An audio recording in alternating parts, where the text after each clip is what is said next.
The bank lobby went silent as an elderly black man bent to pick up his ID thrown to the floor by a manager in front of a dozen stunned customers. Security closed in, phones started recording, and tension gripped the room.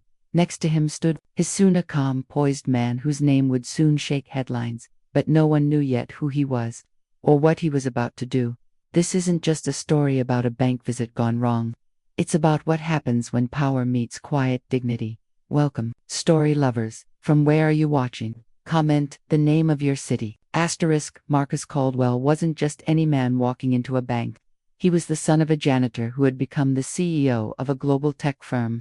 On most days, he blended in, tailored suit, calm voice, respectful nods.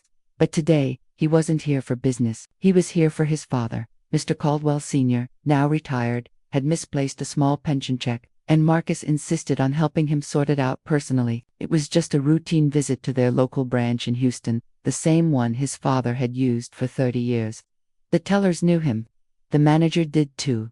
But as Marcus guided his aging father through the glass doors, something subtle shifted. The receptionist glanced, a pan froze. The atmosphere, once familiar, felt oddly tight. He didn't know it yet, but this quiet afternoon errand would unravel everything he had built, and reveal exactly how deep prejudice still ran. Marcus stood beside his father at the front desk, patiently explaining the lost check. The teller smiled politely until she saw Mr. Caldwell's ID. Her demeanor shifted, posture stiffening. She excused herself and disappeared behind a frosted glass door. 5 minutes passed, then 10. Marcus glanced around. Customers were being served, coming and going, but they remained standing. Finally, the bank manager emerged, a tall, middle-aged man with clipped words and a colder tone. He didn't greet Marcus or his father. Instead, he looked directly at Mr. Caldwell.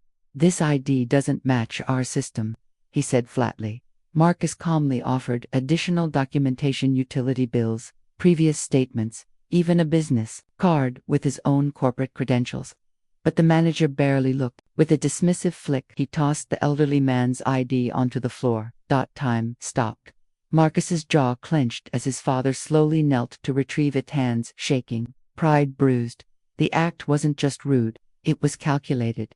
"I'll have to ask you both to leave," the manager said, loud enough for others to hear. Heads turned, whispers followed. Marcus tried to de-escalate, asking for clarification. "Sir, there's no need for this reaction. Security has been alerted," the manager interrupted, without blinking.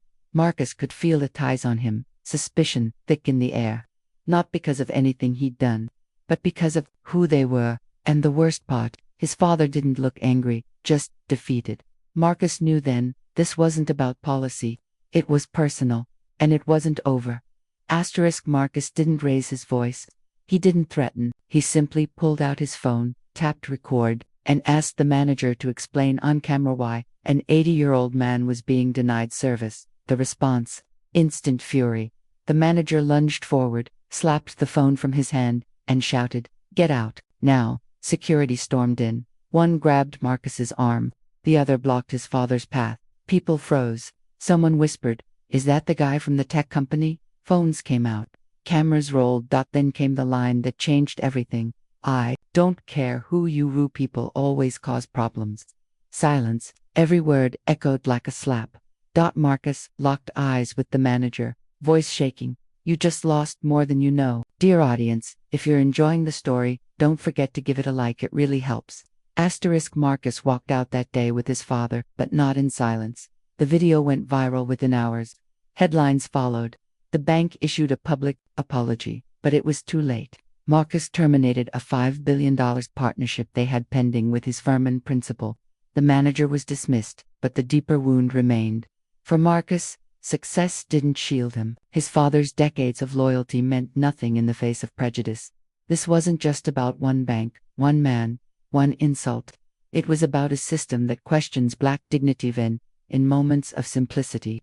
And yet, Marcus turned pain into power-amplifying voices, funding change, building awareness. But we have to ask ourselves, how many more stories like this will it take before we all say, enough? Thanks for watching. Subscribe to our channel for more powerful stories and new videos.